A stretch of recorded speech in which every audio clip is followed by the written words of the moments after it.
Hello. In this video, we're going to give you an update on Loki project. Oh, I did. Oh, okay, it's better now. And also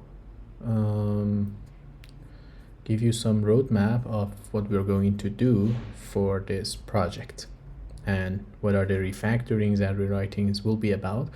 But first, let's give you an update on where Loki is currently. So if I bring up a terminal and let's actually zoom in a bit. I think the font size is good, and also let's move this to bottom. Yes, cool. So if I run cargo test, oh yes, Loki module path. So now if I run tests and all tests pass, and you can see I have some programs written in Loki. So first of all, and all of these gets compiled, but where are these source codes coming from? So let's do that. Let's go into examples. Let's actually use the file explorer. So in the examples folder, we have some programs that we have written as examples of this language, and each one is to demonstrate a certain part of the compiler and certain feature of the language. So for example, if you take a look at the simplest one, which is I think variables and constants, and since we have we are really inspired by Jai by Jonathan Blow, let's see if I can set the file type. Okay, not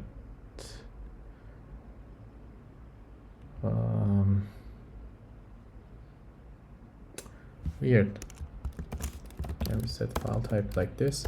Because I have disabled the VS Code change file encoding. No. Okay, let's let's just bring that back for now. Status bar. So we can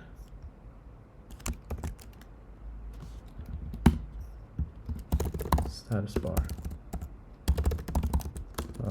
make this true, and okay, cool, and make this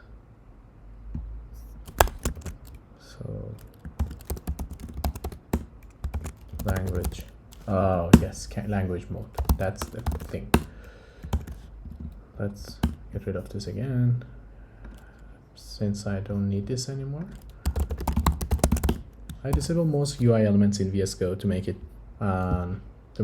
less distracting and more keyboard driven. There is also a video on my VS Code setup that I put up here or here, I don't know, but you can watch it and see how I have this minimal setup in VS Code.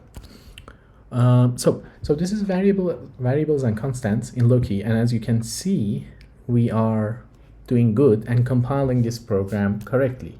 So to make you believe that this program is actually correct and it's actually doing something, let's just do this. So let me just do printf. I don't know, hello and constant string.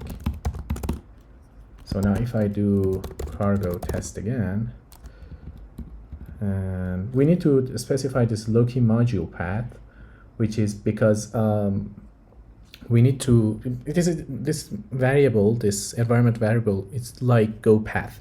It is basically a way for Loki to look for modules that you want to use, and we are using a module in here, print module. So if I sit like this, it's better. Yeah, I can see the down of my monitor. If I run this again, and if I run variables and constants program, you should see this. Hello, Sana. So I have multiple programs. I have a structs program, which has a struct And you can see that the ordering of definitions is not important in this language. So in C, that is important. You need to define the human struct before main function, or else you cannot use it. But in Loki, you can do that because all modern languages have this. And what we do is basically we generate forward declarations for every single definition in the output source, and we try to make them in a way that it's compilable. And this is our main function. We are constructing a human. This is actually one of the things that we probably need to change. This here is a syntax that is really cool. It's like Golang, it's really nice, but it's actually not that easy to parse. And we are doing a lot of hacks to make this, not a lot of hacks, but we are actually losing some other features like if statements without parentheses. Because of this, we probably need to, there are two ways. We can change this syntax to be another thing, or we can change how we parse. We probably will do the second one because I like the syntax a lot. We can assign using dot, and there's also pointers in this language. Of course, it's compiling to C, so there should be pointers. Pointers are using ampersand operator, and you can do most things that you can do with pointers, normal things, except that like Golang, pointers are, if you do a dot on a pointer, the compiler will know that it needs to generate a deref operation as well for that pointer. There are loops, which we have multiples of them. So we have while loops, we have classic for loops, we have for each loops, and this is also implicit for each loop.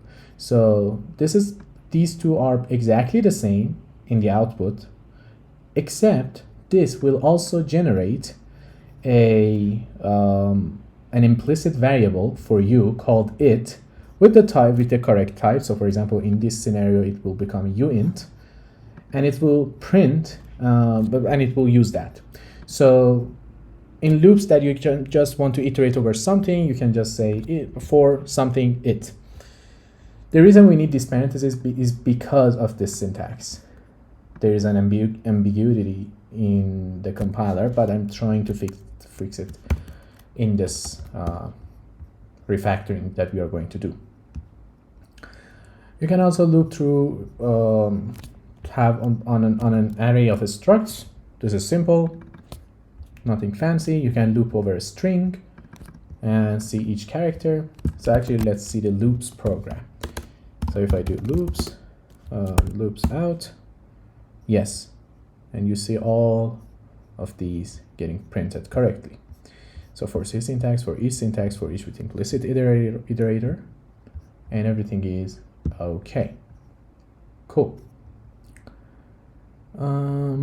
So we can also see, oh, I think there was a bug. Yes, this is a bug, and this is a bug. Yes, we are probably actually reading some parts of memory that does not belong to us.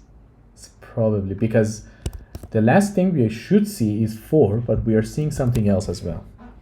This is probably for the code that we generate for this. And I will show you what kind of code we generate, but let's go through all the examples. This is a simple function, nothing fancy. One of the things that I want to change in this system, in this language, is the fact that I want to add a keyword called fn to define functions. This is better. This syntax won't change, but there is an fn here. It's simpler. And I also want to add this arrow. I think this looks nicer and has better readability. Yes, this is 2 extra characters that you need to type every time you want to define a function, but I think this is more readable when you are scanning through a large code or large file. We have also enums, and enums are not just random things, random unscoped things. So you can access enums using dot, and enums are defined in this namespace, so you cannot use this out of the sex namespace. And the nicest one, or maybe the most advanced thing I have written in Loki, is the dynamic array module. So I have I will show you the modules. I have a dynamic array module which lets you have dynamic arrays, basically slices. So you create a new dynamic array. You pass it the size of each element. If our language becomes more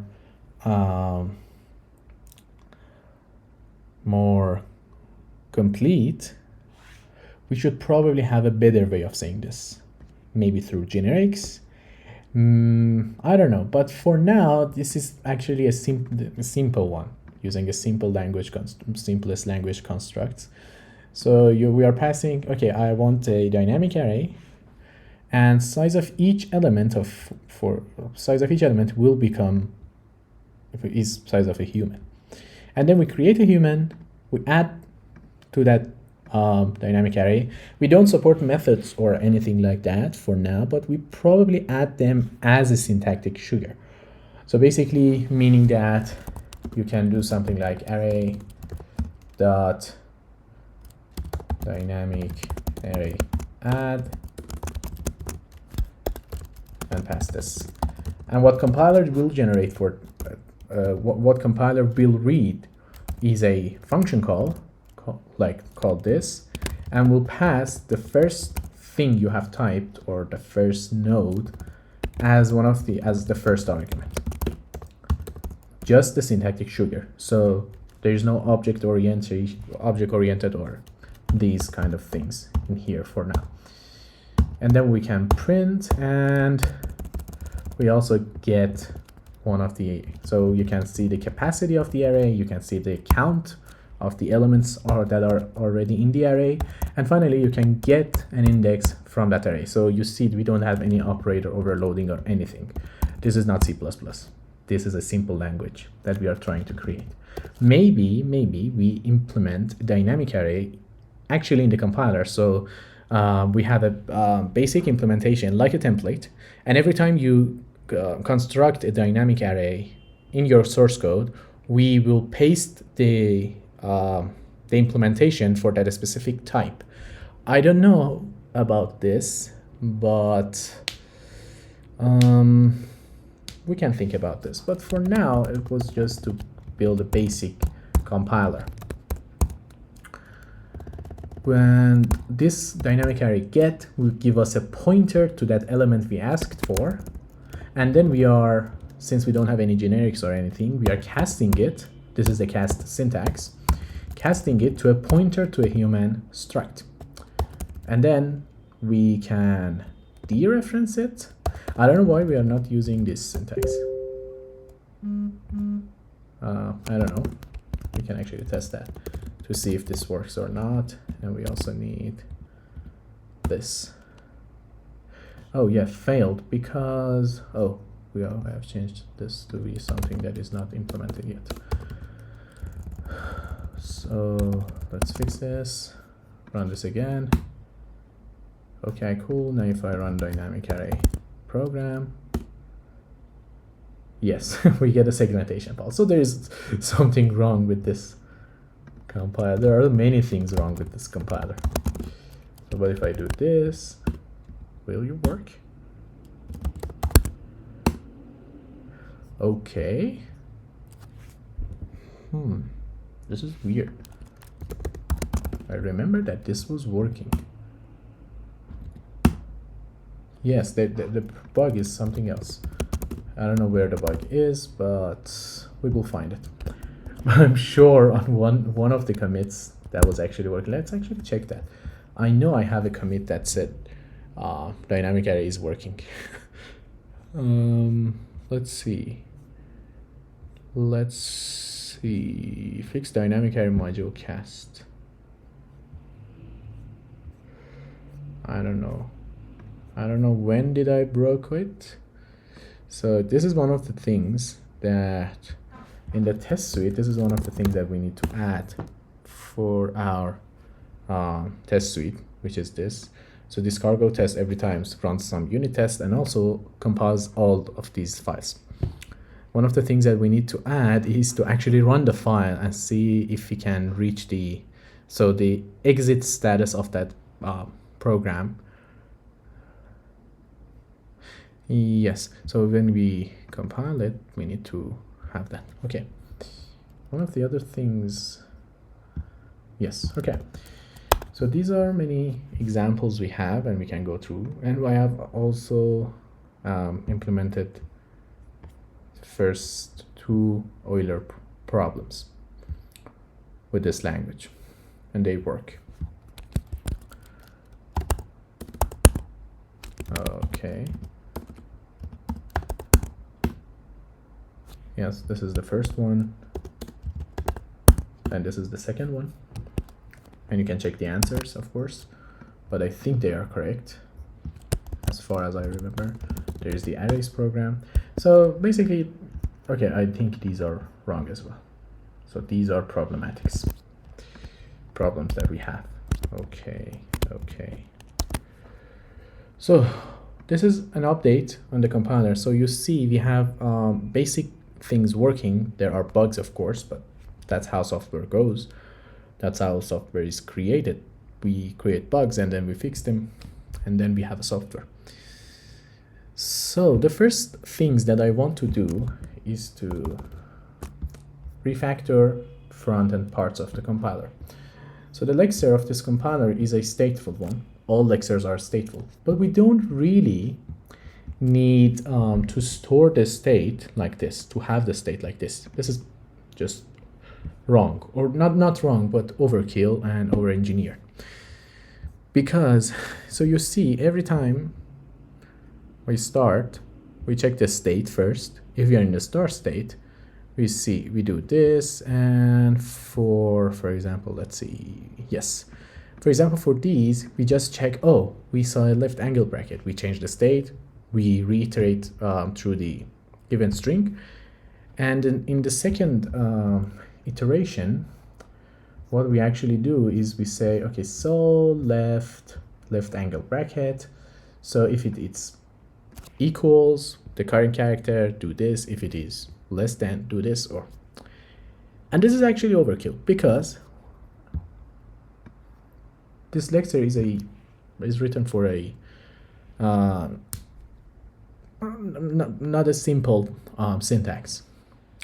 We can just, and this is all. So we can just put this code here in here. That's it. We just go one character forward, we check, and based on that we decide. So we can basically do this. Also, there's another thing that I want to address in this refactor rewrite, and that's the thing I had in,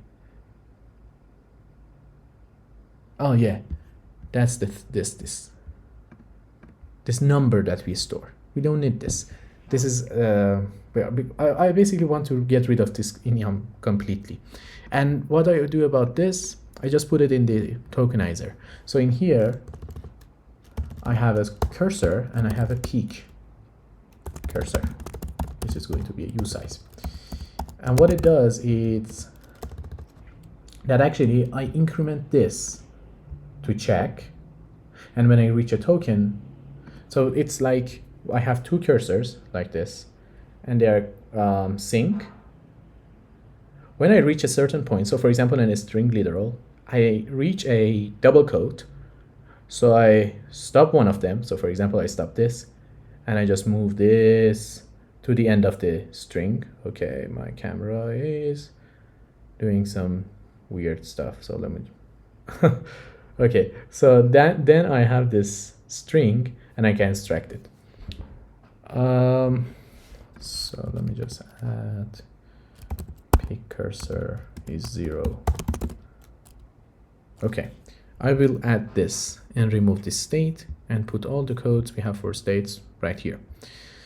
So this way we actually refactor our Lexer and also take a look at these tests and why they fail and fix them.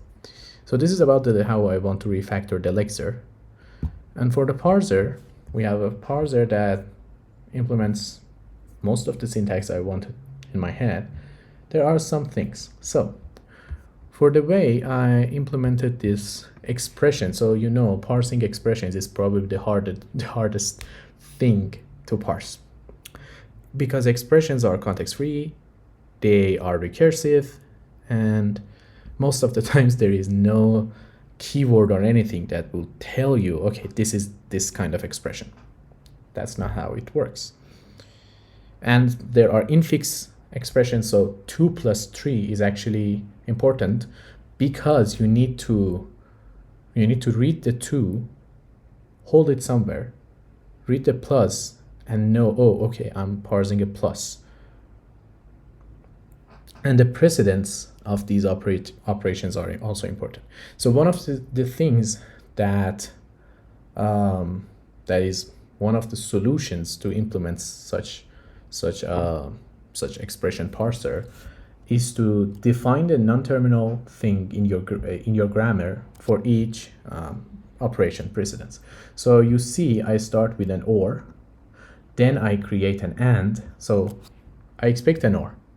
I try to get an expression, and or is the lowest priority. That's because I first try to parse an or. Or means, okay, I try to get an and. An and says, oh, okay, I try to get a bitwise or. If I get another token double ampersand, I'm inside an or. Otherwise, I return just the left-hand side. I'm not technically in an infix or operation. That infix and operation. That's the same thing about the or. And we just go down the tree or the precedence of our language. We have bitwises. Then this is exactly copied from C. Then we have the equality check. And we have comparisons. We have shifts, plus and minus. We have asterisk, percent, forward slash. We have size and deref and ref and all of these. And we have expect initialize, namespace, access, array, index, function call. These are all the same thing. And we do expect function call. We have basically special cases for cast and size of. We probably need to fix this as well. But these are compiler operators anyway. And also, this is another thing I want to change.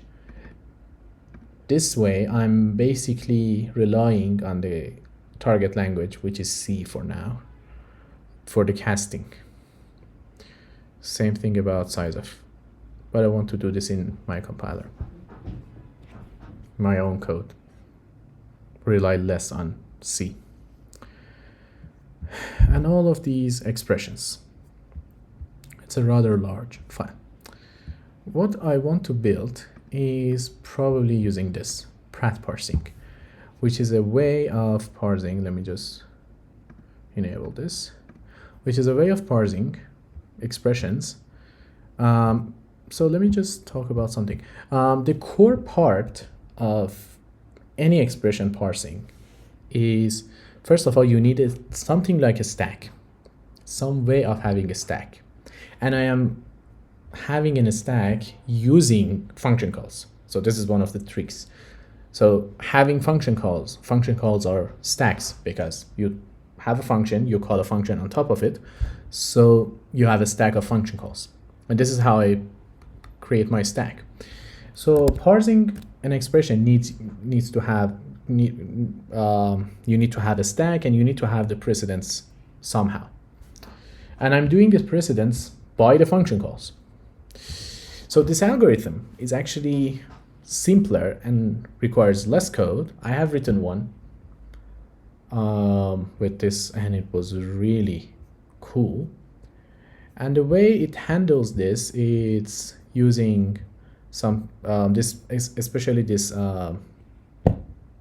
this blog post is actually doing something called binding power and mapping that to how we should implement parsers. This is a really cool blog post, and I really suggest that you read this too. I put this in video description. So we have binding powers, and based on those we can have there's also another one. Let me just put that as well. Prat parser. This technique is called the Prat parser. This is also really cool one. Yes, this is also a really cool one. This is actually simpler than this, and we probably go with something like this. This is really simple and really effective way of writing parsers, and you are this is just like magical. When you see the actual output, actual code for the parser, you will just will be astonished by how simple it is to create parsers. So yeah, so we will refactor parser to use one of these techniques, and after that I will fix so currently in the IR we have scopes. So you need scopes to be able to type check and other kind of checks. So you need to know scopes. But I've implemented scopes really bad. So I want to change that. And I will refactor how I am handling scopes, and also how I am handling the type checking and type inference.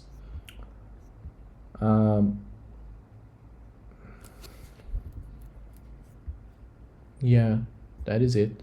The type checking is actually a good module because handles a lot of cases that I wanted to handle. So for example, the unordered way of defining things that you have seen that we do. This is actually really nice. But there are problems. And finally, we have the bytecode module that we probably want to do some refactoring, especially with some of the calls we have. Yeah, these at least these two should be removed. So the bytecode module is a simple module, basically to have a simple language to compile down to, and then we compile this language to C. So we do two steps or two stages of having a syntax of having something like an AST. The first one is the IR, which is a high level one, has all language constructs in it. You see loops, you see everything in it. And if I can show you the statements, for example, yes, so you have different kind of fors, we have ifs, everything, basically everything. You have a size, scopes, everything. But the bytecode module only has the most necessary ones. You don't even have ifs, you have jumps. That's it, jump false, jump true or else. That's the only thing you have for conditions. We compile every condition to something like this.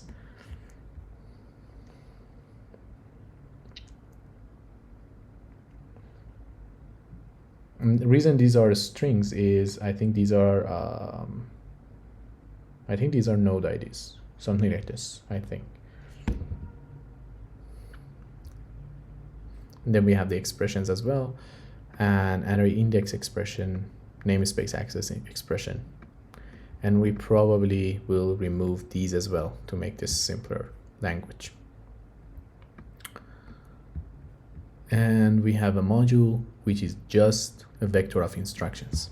And finally, the C backend, if you take a look at it, the C backend just takes a module. So it takes a vector of instructions that are really simple instructions, and we just generate. So basically the C code that we generate does not have ifs, does not have loops, It does not have anything. It just has simple constructs.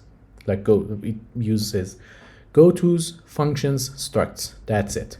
Even enums are not implemented using C enums. We implement our own enum using constants. I guess actually, I don't remember. I know I handle the namespacing of enums, but I don't know if we use the C enum or we do it in our own code. I think we do it. I think we do it ourselves in the compiler. I think we do constants. So yeah, that is pretty much it, what I wanted for this video. So we looked through the Loki source code and how it changed in this time, and what I want to do with this project for the future. Thank you for watching. If you like my content, subscribe to my channel and do the alert button to notify you when I put a new video, and that is pretty much it.